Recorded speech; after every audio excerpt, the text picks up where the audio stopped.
listen, that school opened when I was in 8th grade, and I was in the very first group of kids that were allowed to apply. We lost one kid to my high school, to TJ, and when I graduated from West Potomac High School in 1989, we had 15 people that went to Ivy League schools.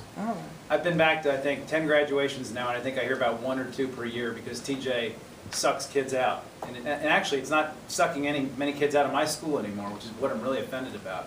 When you look at the Thomas Jefferson admission stats, it's ridiculous.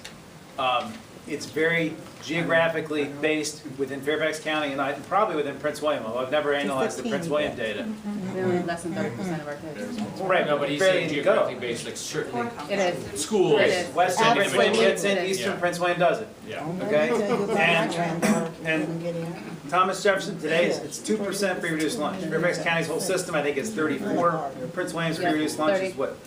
Free Overall? reduced lunch per population? Overall. Around 40% last year. 40%. TJ is 2. 1.4. 1.4. I don't think taxpayers should be supporting a school that is not representative of our community, right?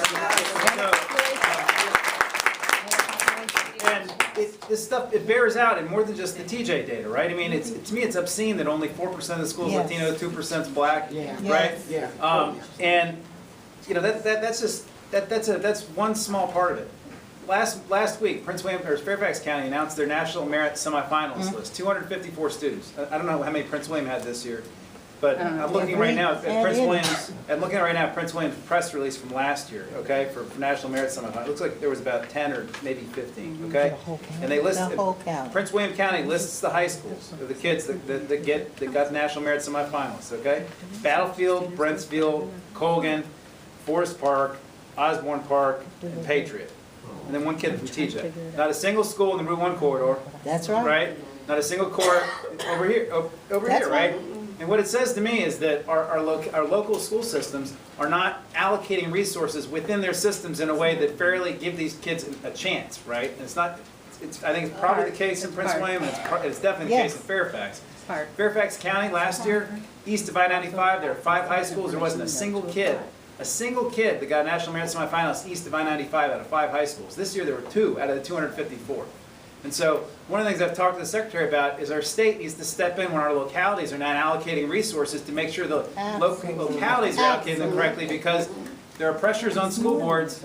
There are pressures on school boards. Well, I know we need more resources, but there's also pressures on school boards and political pressures on school boards where certain communities know how to advocate and get money out of the school board better than other parts. And that's when the state and DOE needs to come in and level the playing field. And I've been trying to figure out a way to do it, whether it's enrollment caps per middle school or something. We can't do something race-based because that just, I don't think that works anymore. The Supreme Court said it doesn't work. But we can't have taxpayers putting all this money and TJ got $50 million of private investment into its infrastructure, which to me is ridiculous. I mean, try getting $50 million invested into some high school in the Route 1 corridor, right? It's never going to happen, so we got to do something about it. I just want to interrupt and tell you really quickly.